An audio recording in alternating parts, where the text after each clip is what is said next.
యేసు ప్రభు కేక వేసినప్పుడంట దేవాలయం యొక్క తెర రెండుగా చిరిగిపోయిందండి. దేవాలయం ఏ రకంగా ఉండేదంటే రెండు భాగాలుగా ఉండేది. ఒకటి పరిశుద్ధ స్థలము, ఇంకోటి అతి పరిశుద్ధ స్థలం. పరిశుద్ధ స్థలం వరకు అందరూ పరిమితం అయ్యేవారు.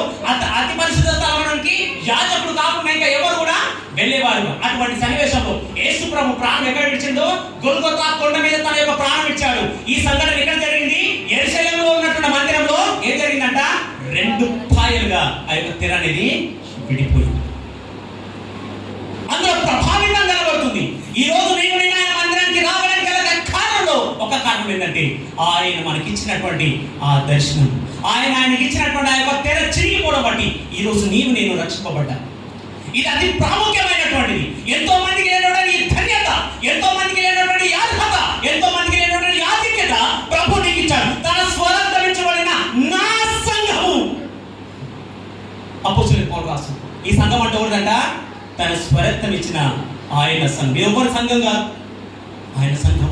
ఆ రోజు రెండు కలిసి ఆ సంఘానికి నేను వెళ్ళగలగాలి. నేను ఆయన సంఘం కొరకు ప్రాణం పెట్టగలగాలి. నేను ఆయన సంఘం కోసం నిలబడగలను. నేను సంఘం కోసం నిలబడ. ఆ తర్వాత రాయబడుతూ వచ్చినటువంటి మాట ఏంటంటే భూమి అంటే ఏం చేసిందంట? వణికిపోయి. ఈరోజు క్రైస్తవులుగా ఉన్నటువంటి మనము, విశ్వాసంలో కొనసాగుతున్నటువంటి మనము సంవత్సరాలు మీరు చేసుకున్నటువంటి మన జీవితంలో ఎటువంటి వైఖరి జరగట్లేదు. ఎటువంటి ఆధ్యాత్మిక జీవితంలో మన కలయికలు ముందుకు పోవట్లేదు. కానీ ఆ రోజు యేసు ప్రభు ప్రాణం విడిచిన తర్వాత భూమి అంటే ఏమైందంట? వణికిపోయింది. మనలో ఉందంటారా ఇవన్నీ?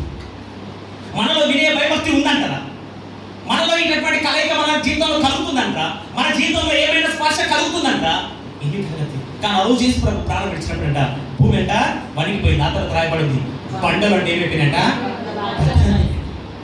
ఈరోజు చేరిన నేను మనసారా నేను ఆహ్వానిస్తాను.